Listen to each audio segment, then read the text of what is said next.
Welcome back to the History Club podcast. Woo! We are so excited to be here for episode 28. I think that's a great number. What do you think? It is a pretty great number. 4. But we have a very special guest for this great number. Please welcome Sebastian. Yeah. Woo! You may recognize him. Yes, episode 2. You guys better have watched. And if you haven't watched yet, maybe watch this first. Because this one's going to be a little bit better than this one. We don't want to, it's better to save the best for last. Just keep going up. Yeah. But you could, after this one, you can go back and you can see how far we've come. I think so. Owen's made great strides in his position as co-host since that day. Sebastian, normally we like to ask our guests if they've ever been on a podcast. You, of course, have. Yes. Is it different this time around? Are you less nervous? How are we feeling for today? Definitely less nervous. I mean, I think that it helps knowing you guys. Right? So it's not like the other stuff I've done before where it's like everyone's a complete stranger. That sucks. Yeah. You have to put on like a fake personality and everything. But no, nerves are definitely gone this time. Yeah. It's just 3 friends hanging out. Exactly. I'm going to need to pause for a second. I don't think your mic's on. Is it on? Okay, can you hold the button? I'm going to stop Owen's angle, and I'm going to restart it once it's on. Just hold it. Here. Yeah. There? You want me to just take it? Yeah. I hope this is the one I charged. Okay. I think it is. Okay. We should be good now. Okay. We have fixed the technical issues. Yes. You guys didn't even notice. Yeah. They didn't even notice. No, they didn't. The bloopers will. The bloopers might. Yes. Tried to censor me. Yes. Yeah, we're canceling you. It was going to happen eventually. Let's be honest here. You didn't think it would be us. Yes. Hashtag Sebastian canceled down below. He's over. Hashtag Sebastian is over party. Yes. Oh, that was Get that classic. trending. That was the classic. All right. Sebastian, I think it's only fair to start off with how things have changed since the last podcast, the last episode. Me and Owen were talking earlier about how you watched a bit of the episode. Yeah. I watched the full thing. Did you watch any of it? I watched a chunk of it. Okay. Yes. There's been a lot that's changed. We're a year and a half later, essentially. Yes. Lots to talk about, but I guess overall I'd like to know, how has the last year been? You've graduated. That's kind of like the big thing. You've entered your master's program. How's it been, that transition for you? I think it's a tale of 2 cities to begin with. I mean, there's the great thing of being in a master's program, right? I'm doing what I love, which is teaching, right? One of my big things that I've always loved is being able to share information with other people. And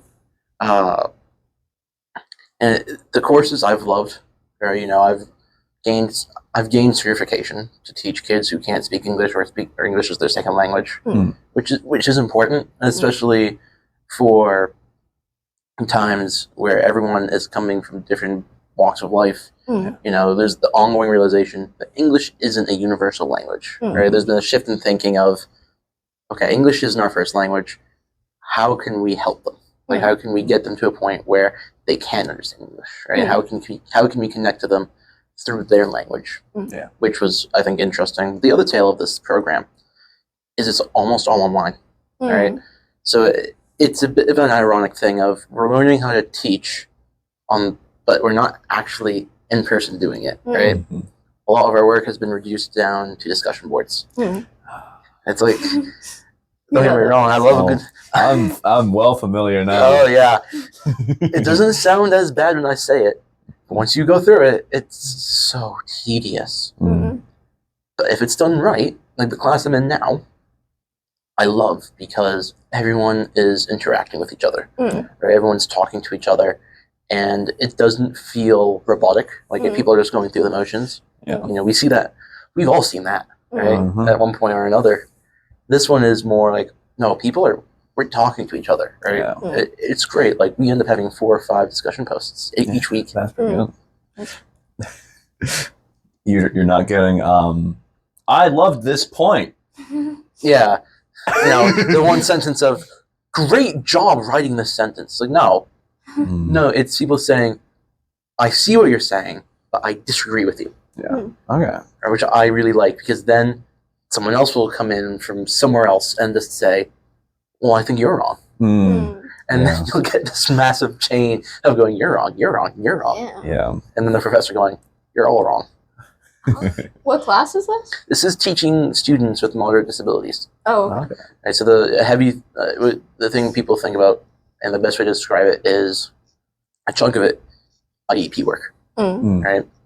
Learning not only how to effectively write, assess, and implement IEPs, but also learning the legal frameworks around them. Right? Because it's more than just, all right, and this kid needs double time on tests. It's more of, well, why does he need it? Like, how does double time on the test help him get to where he needs to be that's outlined by the frameworks of whatever teaching you're doing? And does it align with the course? Right? It's a lot more than you think. Makes sense. Interesting. Yeah. And you mentioned that all of your classes are online these days. I just wanted to ask, is it synchronous or asynchronous? And if it's asynchronous, how has that affected your schedule? So it's asynchronous. All right. So everything I can do on my own time, which I think is good. Right. I think the way this master's has been developed is it allows you to, do what you want while still getting your degree. However, for someone like me who's young and trying to get a degree, it kind of does put me in a position where it's like, well, I do have a bit of free time now. Yeah. Right. If someone, like, there's some people on there who have jobs, right? They have full-time jobs doing this. So it works for them because they can just do it while, making a full salary. Yeah. But I'm here, like, I can get my work done on a Tuesday. I'm so, well, that's me done for the next 7 days. It's like, all right, I got a lot of free time to kill now. Yep. And you've been killing that free time well. You're working. Yes. New job. Yes. You want to tell the audience about that? Yes. I started a new job. A friend of mine, his parents own a company of stores. They franchise the stores for bridal shops. And I work in their tux department up in New Hampshire, which is really fun. Essentially, I style people for weddings and proms. Have there been any crazy stories lately? Oh, there's some good ones. There's some interesting things that's happened. And part of my job is I answer the phone. Right? We have a little phone from like 2008. Oh, yeah. It's great. It only has like 10 minutes of battery life, so we always have to keep it charged. It's so funny. So this woman calls me. She's asking about our catalog. And we do have a catalog because we're a network store, which means we receive shipments from a warehouse of a larger department store, and they allow us to sell their product. Which means they also give us a catalog of everything they have. So yeah, big. Right? There's everything in there you could possibly think of. You want a tan double-breasted suit? We got you. There it is. The one thing we don't have is hot rod red. Right? Yeah. Not something you'd want. Right? It's a bit gaudy. It looks like something from the 1970s. It's terrible. It's like hot rod red. The lapels of the tux are jet black. But since it's satin, because the tux has different material on the lapels, it's a really odd textural contrast. It looks it's nasty. But anyway, this woman calls me. She says, I would like to special order a suit. I was like, okay, that's fine. When you say special order, we normally think, oh, you're going to have like 7 people, but 3 of the people want one suit, 3 people want the other, and the groom's going to wear something completely different. Yeah. She wanted that suit. I was like, well, I don't have that.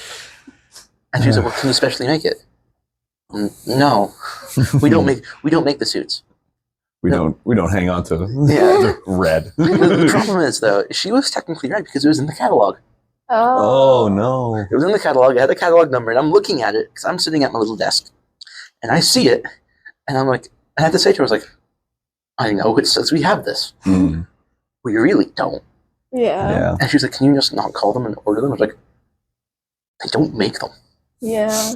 And we went back and forth for 30 seconds. Yes, you do. No, we don't. Yeah. And I was like, I got my manager. The manager's like, we don't have this. Yeah. We never have, and we never will. And then just hung up. Wow. That's one way to customer serve. It was just to go. All right. I mean, she's not gonna get what she wants, so maybe it's better to halt the interaction there. Yeah, but it was just so funny. I was like, my mind wasn't even there. It was, You really wanted a bright red suit for a wedding? Yeah, that's awful. I can't imagine what that would be for. Yeah, that's terrible. Yeah, because this was right before New Year's. So it's like, I understand people renting tuxes for New Year's weddings or New Year's parties. Yep. That's going to be black. That's going to be gray, right? Yeah. Maybe a dark navy. Yeah. Yep. Red? Yeah. It's just one of those things. It's like, really? You want to match with the neon sign? Yeah. It's like, Yeah. if you wanted to look like an exit sign, more power to you. Who doesn't? If our friend Owen here was getting married tomorrow, what suit would you recommend him? Yeah. All right, so let's see. Would you want a destination wedding? Ooh. Let's say for the sake of the argument, yeah. Where? Let's go Paris. Ooh. Okay. So that was going to rule out probably linen. You don't want a linen or a tan suit, right? That's going to be bright. You don't really want a bright suit because I'm assuming you're going to do it in the summer. Yes. No, you don't want bright like that in the city. Mm-hmm. If you're getting married in a winery or a barn, you want a linen suit or a tan suit or like a beige wheat. Not for this. I'd say you'd want, because it's Paris, it's the height of fashion. You'd want a tux. You wouldn't want a shawl lapel because shawl lapels will make you look like a priest.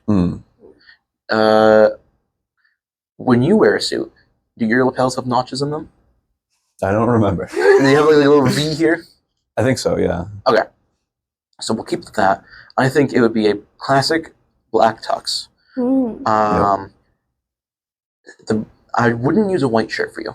Yeah. Ooh. No, I'd actually use ivory. Oh. Because ivory. A lot of the time, the bride dresses aren't pure white, right? And so we want to match that color. Yeah. Right. And so you put in an ivory shirt.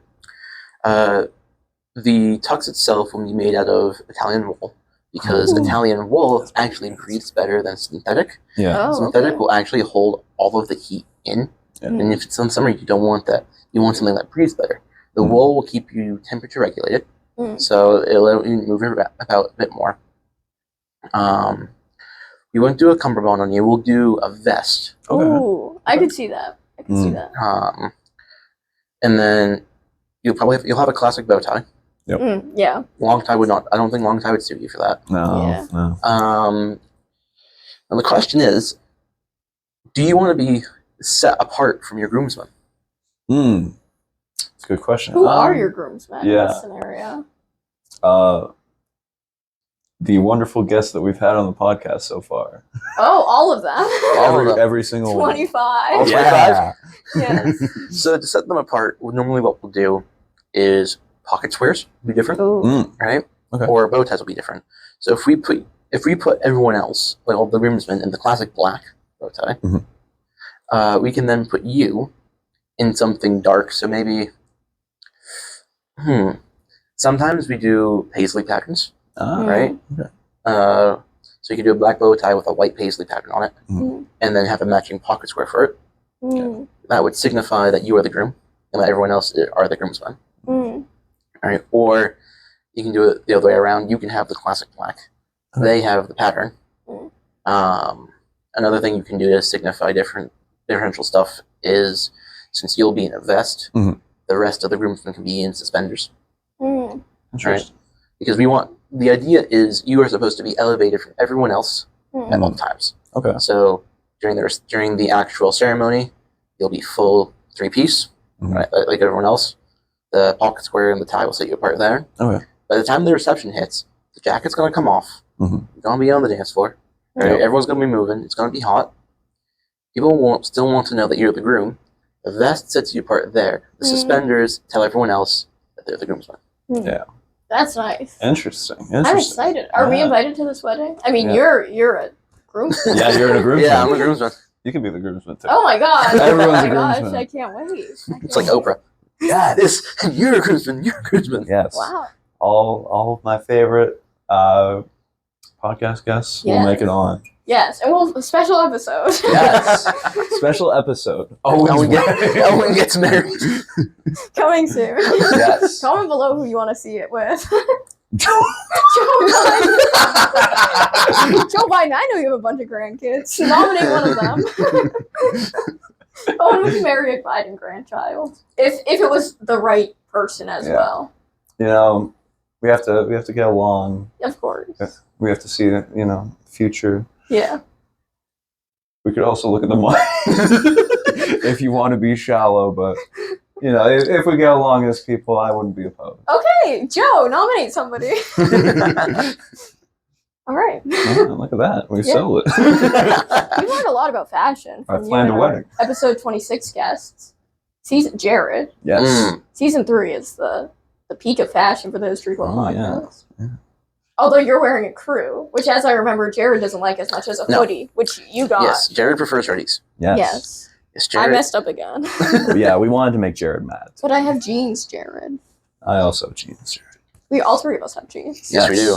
It's like a color spectrum of jeans. He's got like the lighter. I've got like the in the middle, and then we got black jeans. Black. I like it. Nice. Another big change since the last time that you were on this podcast, you just around that time were starting to get into Model UN. Yes. You are now big into Model UN. Yes. Do you want to tell us maybe like a favorite memory you've had so far being with the group?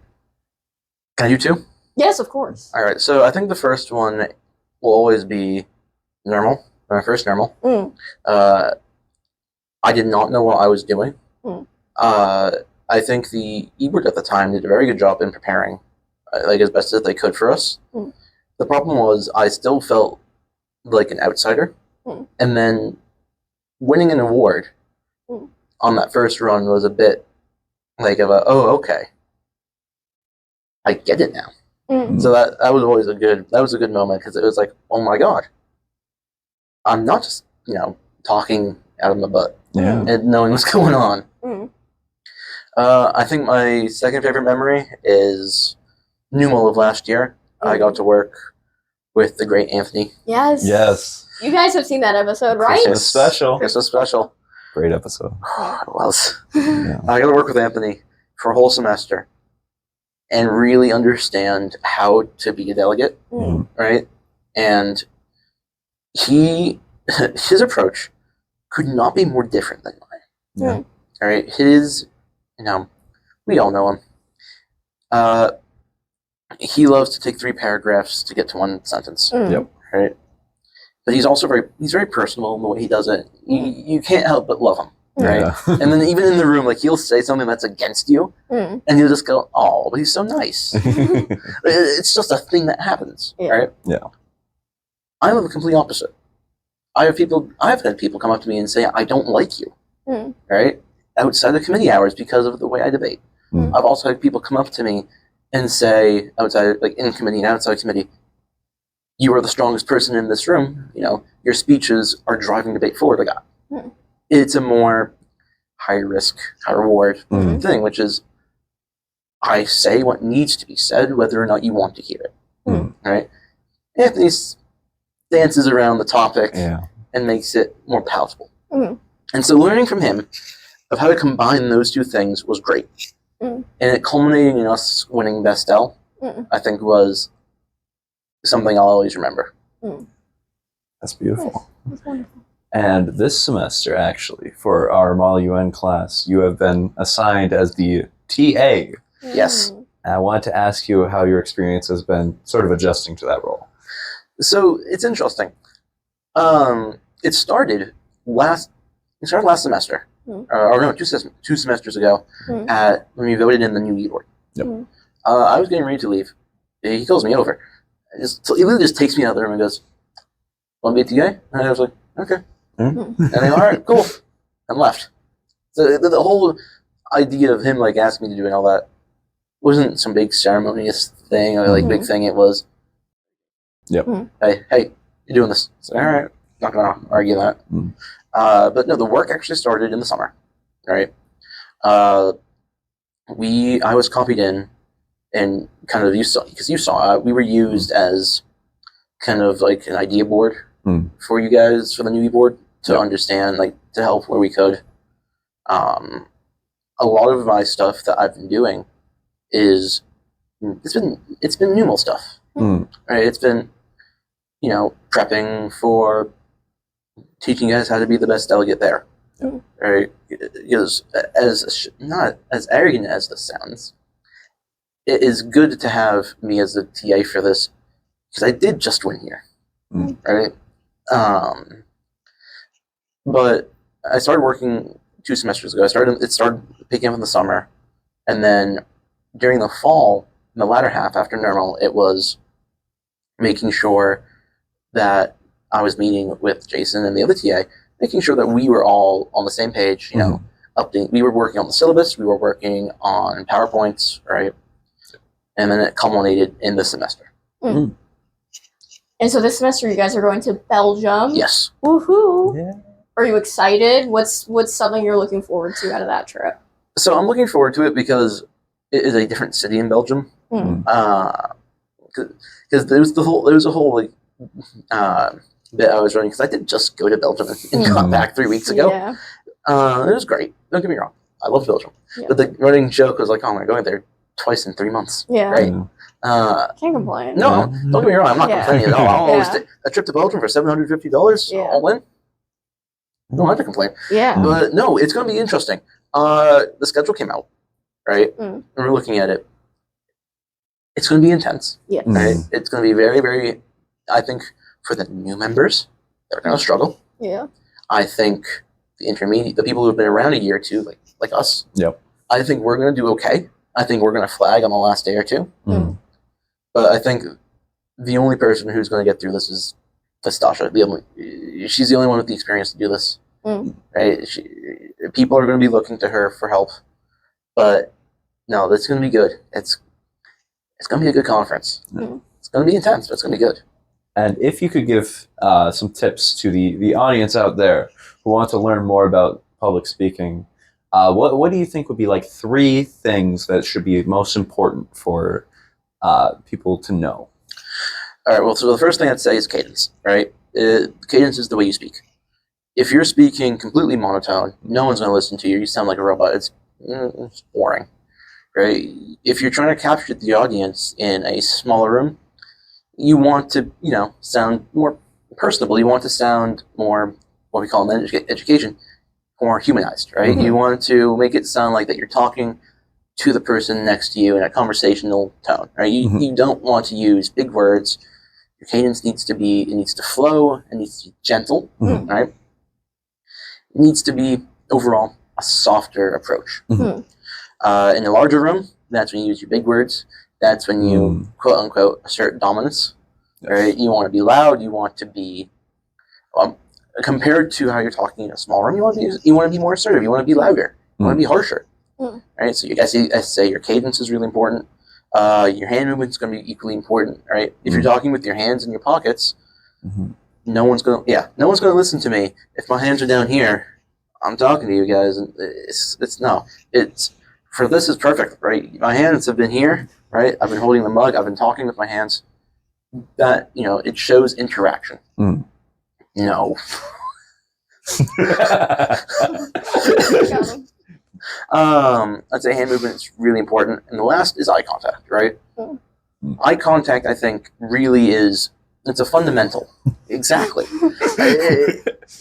It's hard to do, right? Because you don't want to make it seem like that you're talking to no one by looking down the whole time. If you're reading a speech or you're reading some sort of pre-written thing, you want it, in your hand, like here. You want it here, because then I can just kind of glance down and be like, oh, okay, right?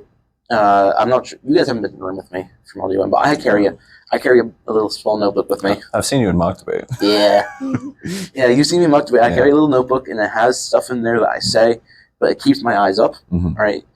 You want to, the fundamentals we use is the diamond method. You look 1, 2, 3, because you don't want to, directly look at someone else and just be talking to them the entire time and only address all of them. No. Yes. No, it's, I'm talking to host 1, I'm talking to host 2, I'm talking to you guys, right? It's 1, 2, 3, and that works in any room you're in. That works in any space you're giving public speaking, and it works with presentations, speeches, talking to 2 people in a small group, right? It's just a fundamental thing of public speaking. I think those 3 things together, they're simple, but they carry a lot of effectiveness with them. Yep. Diamond method. Camera 1, camera 2, host. Exactly. That's why we have 2 angles. Yes. All right, guys, we do have to apologize real quick. Not really an apology. Yeah. But the second angle, unfortunately, has passed away. It had a great run on this show, premiered at the episode 17, Dave's Hot Chicken. But Sebastian, I don't know, it took it out. It heard about the diamond method, and it was like, I don't know, I don't want to be used for this. It couldn't handle the eye contact. It couldn't. And so that's why you want to be careful with your public speaking. Yeah, you don't want to intimidate people. Yeah. Exactly. Intimidation. But it's all right. Yeah. Sebastian, if I may pivot away from Model UN, one of the things I also want to ask about was in regards to episode 2 when you were on. Because not only did you have, obviously, grad school, Model UN, all these things upcoming, but you also had an entire senior year. And on that podcast, you said that the thing you were most looking forward to from that senior year, do you remember? Knowing me, I probably said something sarcastic like graduate. No, it was sincere. You were talking about working on a certain research project with a certain group of students. I want to know, was that your favorite memory from senior year, or does something else trump it? I'm going to do what every politician has ever done in their life and walk back on my words and say it wasn't.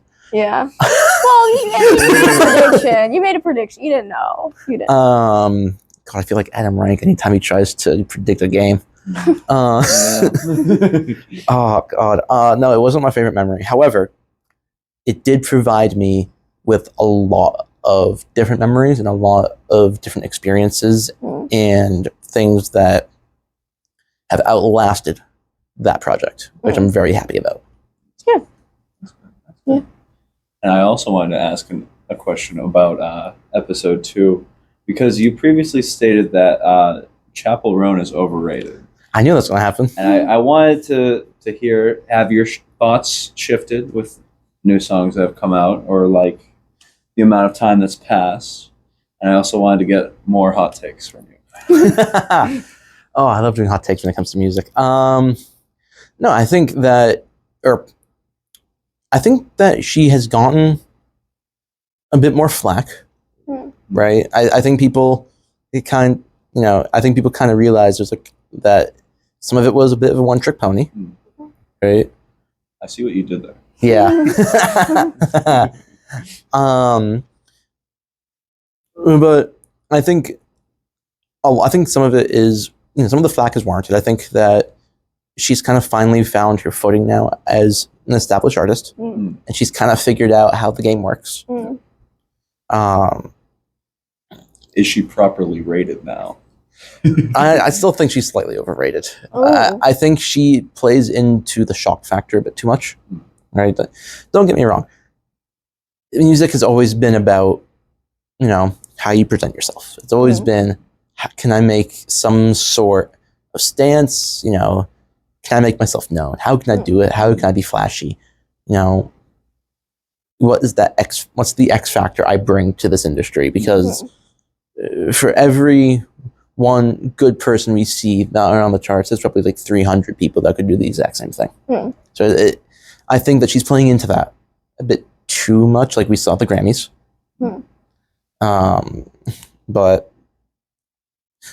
But no, I think that she's definitely risen in my head, like in my ranking. She's definitely risen, but yeah, I just don't know. I'm not a fan of her. However, I respect the work she does. And what's one hot take musically that you've got right now? Ooh, I have two. Okay. The first one, rock needs to come back to being televised at the Grammys. Oh, okay. Yeah. The only thing that got televised was Best Rock Performance, which Youngblood won for Changes live at Villa Park. Youngblood. Yeah. Which, let that sink in for a minute. Yeah. I don't even know what I'd categorize Youngblood as. Not rock. Not good. Yeah. Not Grammy worthy, probably. Sorry, I watched that performance because it was part of the Back to the Beginning thing for Ozzy Osbourne. I set out an entire day just to watch the entire thing. And I remember watching that, and I remember thinking that was probably one of the greatest performances of the year, like one of the greatest live performances of that year. So it was powerful, because the song he did, Changes, it's a very powerful song, right? It's not your typical Black Sabbath song, right? Mm.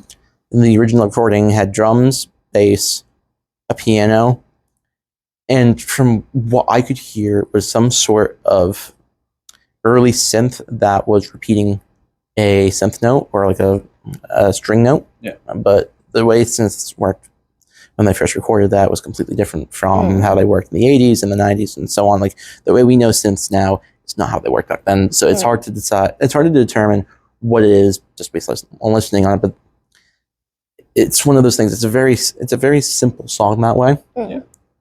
But the lyrics are powerful. Mm. And then having someone pull off that song live with the crowd reaction that he got and the reception he got from the people who wrote it is exceptional. So he deserved to win it. The only rock star up there was Nuno Betancourt playing guitar. And he's, if you don't know, he's from Extreme. I believe they're Boston based. Oh. Yeah, rock band. Yeah. They were supposed to be the next version of Van Halen, and then they sold their souls. And released a song acoustically that won a Grammy, and then they never really went back to rock. Yeah. Yeah. Yeah. But no, I think that's the first one is bring back rock. There's so many good rock bands out there. Yeah. One of my personal favorites is Mammoth. It's Wolfgang Van Halen, so EVH Van Halen's son, playing guitar and bass on it, and it sounds like if Van Halen wrote songs today. Right? It's very good music. Like it's technically very good, right? Lyrics are good. It's catchy music. It's up tempo. I really like them. I mean, there's stuff like Coheed and Cambria, but that's more getting on to like prog rock and metal. But yeah, I'd say Mammoth if you need a good rock band to check out. Nice. Yeah. And also on the last episode, or episode 2, we asked you what your favorite concert that you've been to was. What's your favorite concert that you've been to since that episode? And so in the past year, couple months. Let's see. I think it might be Paul McCartney. I drove to Montreal to go see him in November. Yeah. That was a really good one. It was probably just over 3 hours. But with every song he did, he would explain a story behind it. Oh, okay. Right? And like the perfect example of that was right before he played Blackbird, he was on a raised platform, and he started talking about how the Beatles played the first non-segregated show in Florida. And it was because they didn't know. He was saying that being young and slightly uneducated, he didn't understand what was going on in the U.S. in the 60s. Right? And so none of them did. So they couldn't understand why everyone couldn't just be in the arena together. And so they turned around and said, we're not going to perform unless you desegregate the stadium. And they did. Nice. So he dedicated that song to them. And it was interesting hearing that type of stuff. Where it's like you're not only seeing the music being played by the guy who wrote it, 60 years ago. 60? Yeah, 60 years ago. Yep. But you're also understanding what was going on at the time the song came out, understanding the impact of the song. It was a very all-round performance that way. And you got to see him blow up. I did. I got to see Paul McCartney blow up.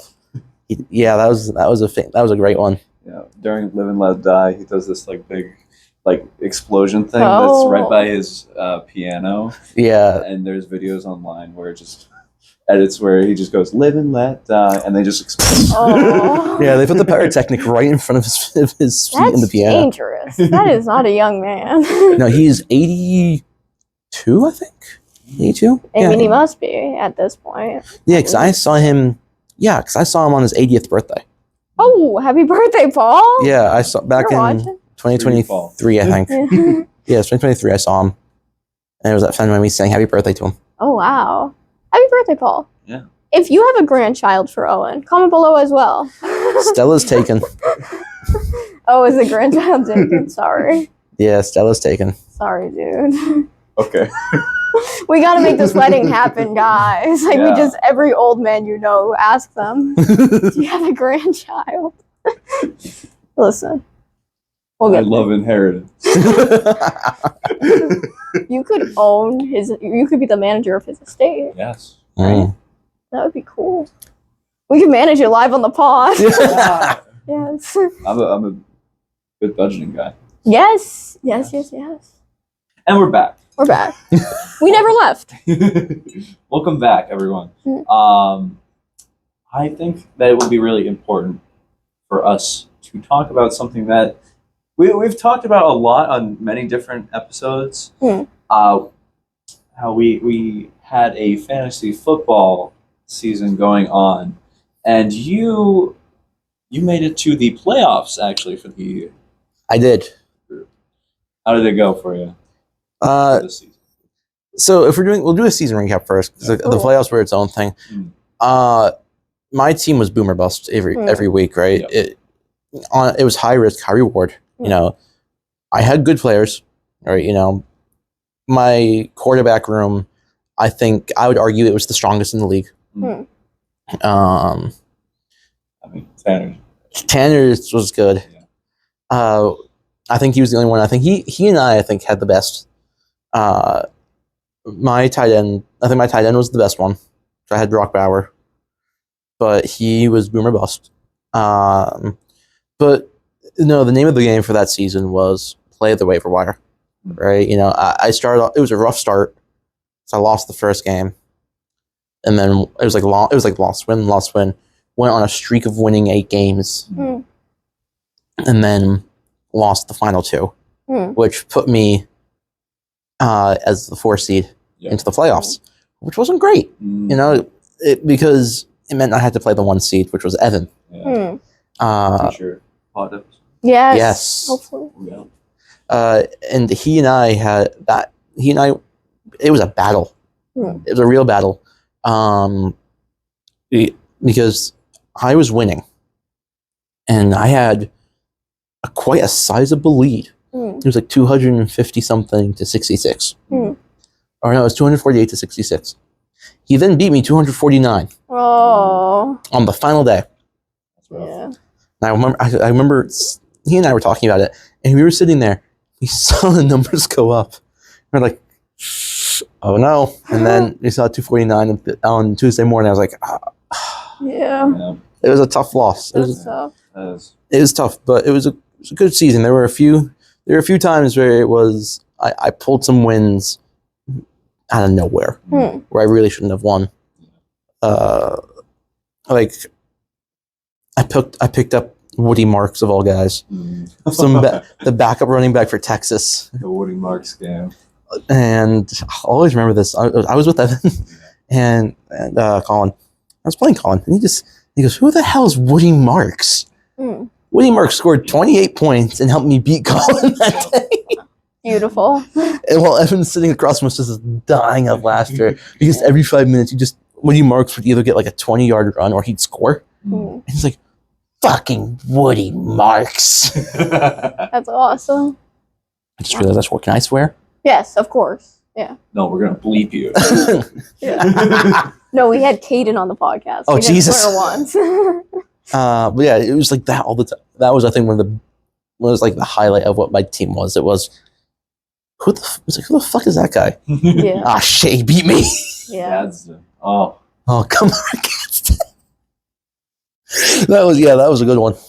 Wins are wins, though. Yeah, wins are wins. They can be ugly, but they're wins. You know, all that matters is it was in the win column. The other thing, you were a big Patriots fan. Yes. Tough loss on Sunday, but certainly an accomplishment in making the Super Bowl. Do you have any reflections on that? Yeah, I have a couple. I mean, I think we need to first take a step back from the kind of the spiral that is being a Patriots fan. Right? We need to actually look at where we started and where we finished, right? Going from 4-13 to 14-3 in the regular season, taking on only top 5 defenses all the way through the playoffs to make it to the Super Bowl. That is probably one of the best improvements that's the best improvement I've seen for the Patriots, right? I think that we have not only set up a strong foundation for our program, but we've also created ourselves as a spot for free agents now, which has been a struggle for years. Oh, yeah. Right? No one wanted to come to New England, but now it sounds like, AJ Brown has essentially said he wants to come here. Apparently Max Crosby has told Raiders ownership he does not want to play for the Las Vegas Raiders anymore, and was interested in Vrabel and likes Vrabel's coaching techniques. Right? These are big names now wanting to come play for our program, right, and help us get to a championship. I think the Super Bowl itself, I think, was that loss was not on one person, but I think it was more of a culmination of things that some of it that we couldn't help. Right? I think there's the culmination of we had vets in the team, right? Stephon Diggs was a great vet in the locker room, for the wide receiver room. Right? Milton Williams was a great vet. He came off that Super Bowl win from the Eagles, right? So he's fresh from there, right? And he had a great game in that Super Bowl with the 2 sacks. We had guys who were vets that played. He played in the Super Bowl, but apart from Milton Williams, I can't think of anyone else who had played in the Super Bowl and won. Right? Our team was inexperienced. It was they not knowing how to handle that pressure, not knowing what to expect. Super Bowl week is insane. Right? The media presence from that week alone is more than probably they've ever done across the whole season, right? Because everyone wants to talk to them. Everyone's going to get a chance to talk to them because their contract requires them to talk to the media. But I think there's that inexperience. I think there's the inexperience from Drake May from getting rattled very quickly, right? But that started from the O-line not actually sometimes doing their job, right? And, we know from the old way, the classic line, do your job. It kind of still applies, right? You can go back and look at the film. You can watch Jared Wilson, the guard. You can watch Campbell, our tackle. There are fundamentals that they were messing up, right? But that also comes with just the inexperience of being rookies, right? That's the risk we ran, having a rookie left side of the O-line. Part of that inexperience was, giving away who we were blocking. That was right? rough to see. It was. You can go back through the film. You can watch Jared Wilson. Look at the man he's going to block before the play even starts, right? And the Seahawks, I forget who it was, but the Seahawks play has come out. I think it was Witherspoon. He rightly and wrongly pointed out the tell that we had. That tell of they could see who they were blocking and change accordingly, right? That comes with experience. That comes with a much higher caliber of player you only get from being in the league, right? But then you also have to look at the coaching staff of, okay, so if you look at that and say, and give your offensive coordinator, Josh McDaniels, if you say to him, this is happening, you need to adapt. Well, he didn't. We made fun of it, we could predict what was going on. And we could predict 9 out of 10 times we could predict that play, right? There was going to be a screen, a draw, or a play action, but the problem was a lack of adaptation from that game plan and a lack of awareness of, I need to change the script, right? We for once in his life, Chris Collinsworth got it right, right? We all rip him from going, now here's a guy who knows football. He nailed right in the head when he started talking about saying, no, they need to change what's going on. They need to change their offense. And he did. And some of it happened in the third quarter when we started gaining traction. But the problem was, some of it was Drake May as well. Like, he needs to own this of, you look at the film, he has a check down open, right? We want, I'm going to use Brady for an example, which is kind of unfair. But even in the early years of Brady, he got made fun of because he was the check down king, right? It was, if my first read isn't open, check down, right? It was, keep the ball moving, right? Move the chains. You got to move the chains, right? Playing 2nd and 7 is much better on the mind than playing 2nd and 10, right? Especially the way you can use a check down, right?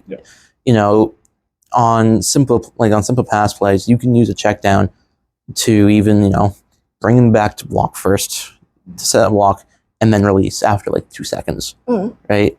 You still get a couple of yards. There's so many things you can do within the check down game that opens up your offense. And there was an effort to get checkdowns open, Right?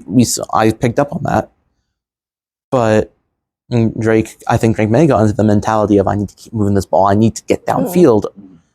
And he got rattled by the consecutive punts a bit more to the point where he stopped looking for the check down. He kept looking for the big play, which was not going to work against a Seattle defense that could play that fast. All right. Their secondary. That's their. Yeah. Their secondary was second to none. But yeah, I mean, it was just overall offensively, it wasn't great. Like, the lack of situational awareness from an offensive coordinator who has won multiple Super Bowls with this organization, knows what it's like to be there. To not have that flexible thinking was astonishing to me. Yeah. Right? I think we kind of saw that when he was the Raiders head coach. Right? He did the same exact thing. But offensively, it was not great. Defensively, I thought we played really well. Up until the third quarter. I mean, right through the third quarter, I thought we played really well. Gonzalez and Woodson. Gonzo showed, if anything, he just proved to the Patriots that he's worth every penny now. Almost. Right? If I'm the Patriots, I'm saying, okay, name your price. We're going to try and match that. Right? You want him around. He came out publicly and said he wants to play for New England for his whole career. Right? He wants to stay in the place where he got drafted. We don't see that a lot in the NFL. We don't see that in sports a lot anymore, right? Yeah. Sports have become, in general, just a whole one big moving piece where people get uprooted every other day. All right? It would be nice to see a one guy, like a one player, like a one team career. Like, Edelman did it, like Matt Slater did it. Like, we have a couple of guys who did it. They did really well under us, right? And they're regarded by the organization and the fans as some of the favorite players from the dynasties, right? Yeah. So if we get another one like that, who's a star player already, got no reason to get rid of him, right? Craig Woodson as well. He showed up, right? I think, do we still have him on a rookie contract though? I think so. Yeah. There we go. Yeah. Once again, we have a really good guy for the price of a rookie, right? Story of the Patriots. Yep. Really good people on terrible contracts. Yeah. Making room for us to bring in better people. But I thought defensively, we did really well. Right? Holding them to field goals for the first half was impressive. Right? Now granted, the Seattle offense is not an amazing offense by any means. Yeah. I'm not saying they're not bad, right? But their offense definitely was a step down from their defense in terms of caliber. You had JSN, who, if you actually look at the numbers, didn't do that much all game. He got boxed up. Gonzo did his job, right? I think Gonzo probably saved 14 points. Just by himself. Craig Woodson saved 7 points by himself as well. I think our run defense, I don't know what happened. Allowing over 100 yards to Kenneth Walker. Yeah. It kind of felt like death by 1,000 cuts because there really wasn't that one big run. There were a couple 12-yard runs where it was like, you felt the pain of it, and you're just like, okay, it's only 12 yards. Like, you could rationalize it. It's not like Derrick Henry who rips off a 50-yard run. You're like, oh crap. No, this was. You said it right. It was a death by 1,000 cuts. It was tons and tons and tons of 4-yard runs that put them in second and short or second and medium, where they could operate however they wanted to. Right? It's one of the things is in football, 2nd, 5, 2nd and 6, especially when you're around that 30 to 40-yard line where they normally were. That's the best time to take a shot, right? Yeah. Because the defense just doesn't know. Right? They don't. You have so many options from there. You can run a bootleg, and open a passing game from there. Sam Darnold might be a good quarterback. He can't run. Yeah. Right? I'd rather have Tom Brady. But Darnold, he was good under pressure. Right? I think that was the other thing was. We didn't get pressure on the pass. Like our pass rush didn't get pressure, but when we did, right, the numbers showed that we did. The numbers didn't tell the full story though, because what was it? You got 10 quarterback hits throughout the game. Yeah. But 1 sack? It was bad. Right. The one, Williams got a sack, but Stanley was able to shrug off that pressure, right? It was too little, too late. Yeah, it was. They were letting off the gas, which made it look like that we were coming back. But yeah, overall, not a great performance. But in the grand scheme of things, it should strike fear into the AFC East and the entire AFC. We know what we're doing now, right? This is our base. This is our benchmark, right? And I think no one expected that. I remember I talked to Evan. We talked about the Patriots in August as well. Yes, they were like, I said 8 wins, right? I thought that'd be really good because I know Vrabel is he's an intelligent coach, right? We saw that in Tennessee, so I knew he was going to elevate us. Not to this level though. Yeah, I think, and I've seen it online a bit as well. I think a lot of fans need to take solace in the fact that they did really well when they weren't supposed to, right? Yeah. And now we have a good base team to build off of, right? I don't think we are going to be a Super Bowl contender next year. Yeah. However, I do think we'll win the AFC East, and I do think we will make it. I do think we'll make a playoff run. Nice. And who do you think? What positions would you say the Patriots should target specifically? Left side of the O-line cannot start. It's just flat out. All right, Garrett Wilson needs to sit. He needs to learn. So I'd like a new left guard.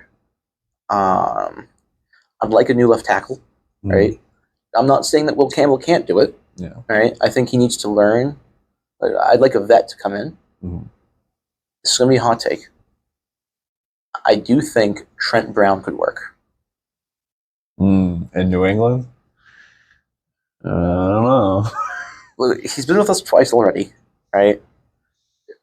His problem was he was a diva, right, about playing. With Will Campbell, we bring him in. Trent can teach him stuff, right? And then when Trent Brown says, "Well, I don't really want to play," we can say, "Okay, we'll put in the young guy then, who's learned everything you've learned. He's learned from you. He's just going to do what you can do better." It creates competition. Yeah, I'd like to see those two places upgraded. It won't happen because we never really have a wide receiver one. That's never been our thing. Yeah, I think what was the last one we had? Randy? I'd say so. Yeah. Yeah, but that's 2007. Right? The last one we had a true wide receiver one. I like Stephon Diggs. I like Pop Douglas, and I like Kayshon Boutte. I do think we need a vet. We need more of that presence, right? So I don't know who that could be. But if we do end up getting A.J. Brown, I think it would help. Yeah. But I don't think it's a big need. I do think we need Max Crosby. Yeah. No, we need an edge rusher. Harold Landry and Robert Spillane are great. But I think we've seen their ceiling. All right. Interior defense is fine. Christian Barmore and Milton Williams are a great 1-2 punch. And they're the nose tackles you want in the league. Yeah. Max Crosby adds an added speed on the edge. Right? The saying is, "You gotta set the edge." Right? You set the edge by being physical under Mike Vrabel. Right? That's what he wants. He wants physical players. He wants players that aren't afraid to, almost put their body on the line, which isn't great. Especially with all the injuries that happen. But you put in Max Crosby with Milton Williams, Christian Barmore, and then maybe Robert Spillane or Harold Landry on the other side of the edge.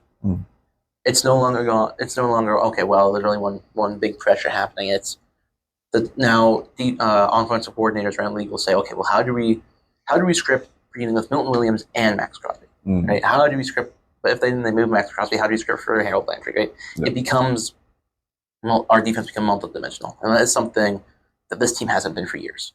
Right? And you saw that. You can go back to the Mac Jones and the Cam Newton era, where defensive coordinators didn't have to say, "Well, what about this guy?" Right? It was, these are a bunch of backups, right?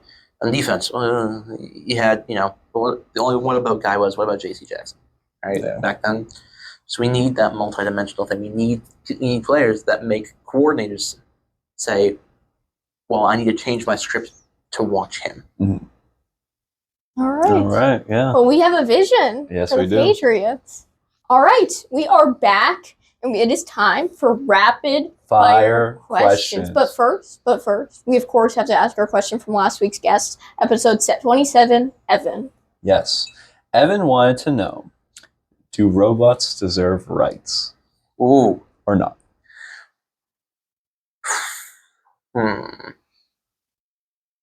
So I think we have to, if we want to really get into it, are we defining robots as sentient? That's up to you. So I think if we can break this off into two things.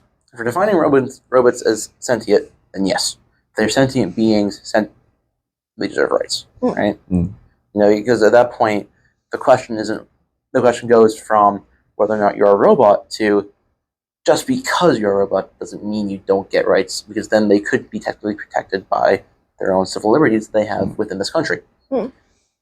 If they don't, if they are not sentient and they are robots, how we know them now, no. Good answer. Good answer. And your question for next week's guest? My question for next week's guest is, I'm gonna make it music based. Oh, okay. What niche genre do you listen to that no one else would know about? Okay. All right. Good question. Sounds good. Good question. We can't wait for their answer. Yeah. And of course, now we're doing rapid fire questions. Yes. Oh, and would you like to?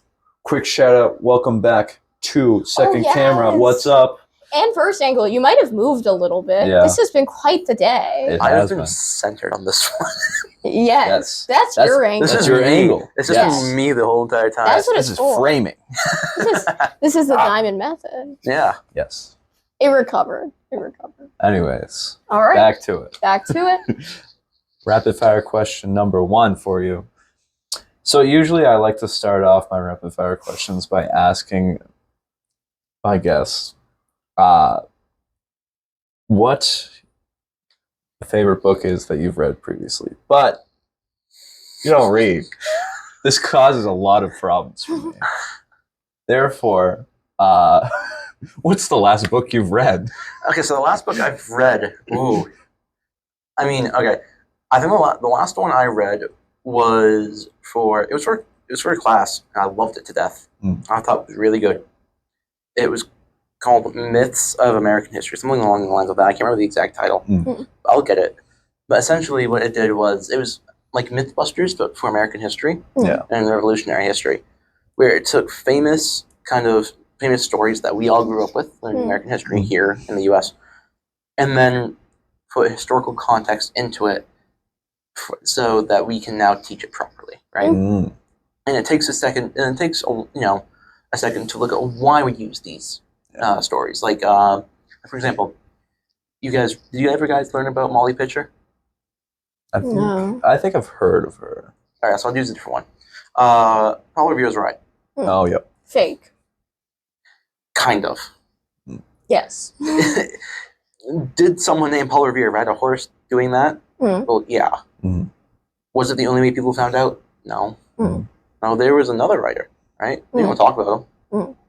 No, there was someone else spreading the word. We had a whole intricate series of communications underground. Interesting. That got information from the British Army that was sent to the militias. Right? It was an operation. It wasn't, it wasn't one person going, oh my god, I need to go tell everyone in the land. The lanterns is correct, right? Yeah. But the lanterns was decided by the militias on the underground network. Right? So that's the first part of how they do it is, well, no, this is what actually happened. And the second part of it is, why do we tell it this way? Right? Because it's patriotic, right? It's something you can get behind. Right? It's a unifying tale, right? It tells the story of a hero, of an idol of American history. But it doesn't. But then the question is, and this is the question I was debating all of last semester in this course, like when we were doing this book, which is, do we actually learn anything from it, idolizing these myths and teaching these myths from generation to generation, or is it really a waste of time?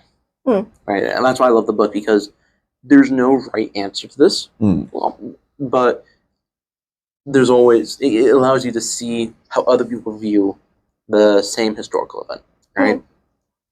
Which goes back to how we are taught history, which is no two people see the same historical event the same way. Yep. So I think that's the last book I read, and I enjoyed it thoroughly. It's pretty good. I might interject here too. As you might remember from my history club PowerPoint, Paul Revere just could not have ridden his horse that fast. No, he it's couldn't. it's not. I did the calculations. It's physically impossible. It's fake. If you are listening, Paul Revere is a fraud. Yes. Okay. Paul Revere truther right here. Dude, it is a fraud. Oh, and I'll show you the stats after I have the calculations. Which is why there are multiple writers. I don't care what happened. He's fake. He is. Yes.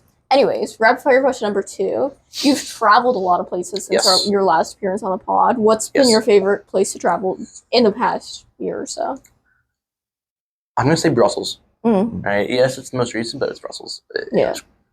I loved it.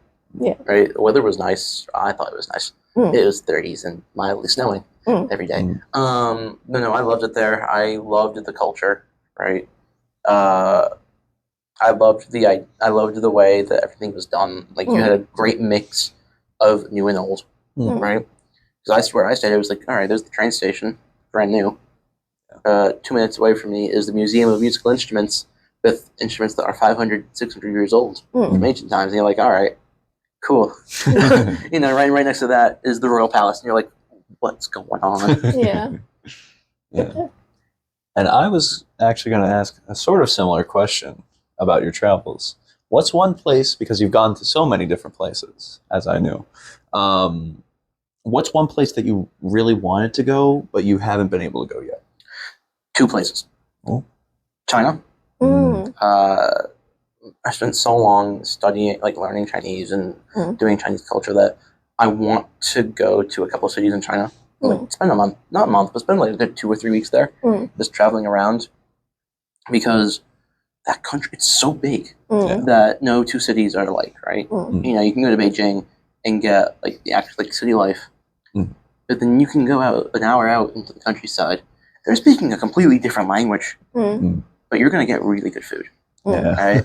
And then you can go to a completely different city. You can go see the Terracotta Warriors, right? Completely different area, and all of it is in one country, right? I'd love to go see that. Other place is, I would have loved to go to Ukraine, right? It's one of my dreams is to go see Chernobyl. I've always wanted to go see that. And unfortunately, in light of recent events for the past few years, I don't think I'm going to be able to go for it. Who knows? Because not only is the war destroying what's there, the Russian army is so dumb. Because the radiation that has been mostly contained, there was some progress being made. It's gone out the window. I joked about it a long time ago, but in the winter, I think it was 2 winters ago, the Russians dug trenches in the exclusion zone, which is the zone around it in Pripyat. It's just mind-bogglingly dumb. You're not supposed to touch the ground there because of the radiation, right? The only people who can really do that and be perfectly fine are the people who live so close to it that their bodies have adjusted to that level of radiation, which is dangerous. I want to point out that your body shouldn't have to adjust to radiation. But you shouldn't be touching the ground there. You shouldn't be digging, because that's going to unleash the radiation again. And then there's also been the countless bombings that's been happening has cracked the dome over the entire reactor itself. Which means radiation's getting out there now. Now there has to be a project to fix it. So there's so much there's just so much going on where it's I don't know. It could be in a good 10, 20 years before I go there. Right? And at that point, who knows if they're going to be doing tours still? Who knows if they're even going to be allowing civilians in? Because up until the war started, you used to be able to do this thing where someone would actually take you right in, right? You'd wear hazmat suits, but you'd be allowed right in, and you could go see everything. The only thing you couldn't see is the elephant's foot, right? Because that's the heart of it. You can't go see it. You're going to die within minutes. But you could go into the reactor. You could go into the control room where everything happened. You can go around Pripyat. You can, you can sight sightsee's the wrong word. Mm. You can explore, but now who knows? Yeah. Right. My second rapid fire question: the World Cup is coming up. Yes. How are we feeling? Does England have a shot? Yes. Okay. So England is unbeaten in World Cup qualifiers. Oh, okay. I don't think that ever since we got the new manager, we haven't lost a match, which is really good. More importantly, England's group stages are in Boston. It's a really good group. So we're looking forward to trying to get tickets for it because I want to go. Yeah. Because one of the things that England fans are known for, or it's their, shall we say, their presence. They are known for they're not known for being nice, right? So I'm looking forward to seeing them. And every British person in the world, it's built into us of our chanting. Right? I sent you one of them. Oh yes, yes you did. Yeah, it is just, part of me wants to go down just to Patriot Place to hang out with the actual England fans. Because Lord knows what we're going to come up with. What we do is we make fun of everything. And the World Cup is going to be in a place where that's really easy to do, right? From an outsider's perspective. So who knows what we're going to say, right? You know, during the Euros in 2024, England fans actually got banned from stadiums for some of their chanting against Germany. That is kind of the level of what they do. Yeah. So it's going to be interesting to see how that translates to this year's World Cup. Because if we've learned anything in the past year, the First Amendment doesn't really exist all the time. It's going to be interesting to see how far those boundaries go of what we say. No, we got a chance to win. And for my last rapid fire question, previously, when I asked a sort of similar question, a previous guest had mentioned that their favorite memory in committee was witnessing you fall down in your chair. So I wanted to ask you what your favorite memory from committee was, and if it was you falling down on the ground. It was not. No, it wasn't me falling off my chair normal. That was bad. That was not. And that was my first. That was my first committee. Like that was bad. Yeah. It was not a great look. No, my favorite memory from being in committee is it's from the same conference. I stood up and I gave a speech because we were going around in circles about this topic. I forget about foreign aid on Security Council, and it was you gotta talk about it. Yeah. But we don't control the aid. Like I was representing Tunisia. We don't really have that. So it's like it meant nothing to me. However, because the delegates in the room were getting annoyed at someone saying that's not us, they wanted to move on from the topic. So I stood up and I gave a speech, and it culminated in me saying, if you cannot handle doing one topic in this, go home. And I said, we have a job to do. Stop complaining and don't be dumb. And I sat down. Now, I'm not saying you should do that. However, there is a time where you do need to say it, and I think that's my favorite memory, because I said that, and I always remember Anthony and David sitting like in front of me, and both of them just going, "All right then." I get it. Sometimes people need to hear that. Yeah. You gotta say what people don't want to hear. Yeah. And now for the final rapid fire question. You were a big beer guy. What is your favorite type of beer? Ooh, I'm a lager. I like lagerheads. I love lagers. Lagers are great.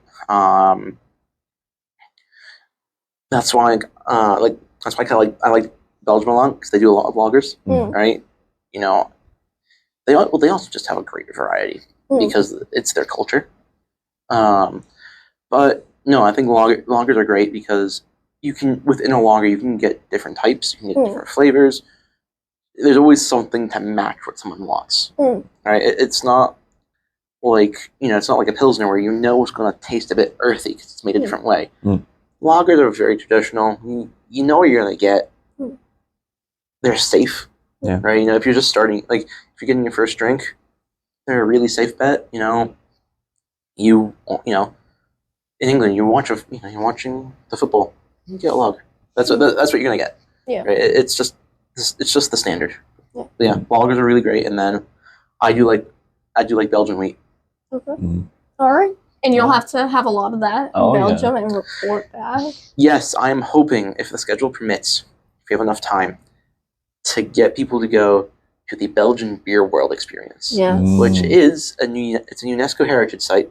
Okay. All right. However, they have this thing. It's like imagine like a BuzzFeed quiz, but for beer. Oh. So it's like, what beer are you? It's so funny. You answer the question. They show 3 taps. They ask you a question, and you pull the tap to answer it. Oh. And after that, they print out a coaster of recommended beers for you. Then you go up to the top floor to their rooftop bar, and you get a free beer of your choosing. Oh, that's pretty nice of them. But the idea is to do it. You get one off the recommended list. Yeah. You don't have to. You get a free one. But because it comes with a ticket. I'm hoping that I'll have enough time to take people there because I think that not only will you get to see a UNESCO heritage site, it's just a cool way to drink. Yeah. It's one of those things where it's like, oh, what did you do in college? Well, I had a personal recommendation list of beers made for me at a rooftop bar. Yeah. At a UNESCO site. Yeah, UNESCO heritage site. Like, it's just one of those things. It's a unique experience that not a lot of people are going to have. Yeah. Right? And if you have the chance to do it, you might as well. Yeah. Wonderful. Well, we can't wait. Yeah, can't wait to drink. Yes, both of us. Yes. All right. Well, that was a fantastic episode. Thank you so much for coming back. Yes, thank you for having me. And thank you guys for watching. Any final words from the 2 of you? No. You're going to hate me. So final words from me. Sebastian, thank you for coming out. Yeah. Please don't use those language. What a great time it's been. He's having a great time. Cat's out of the bag. All right. Too much is going on. Bye-bye.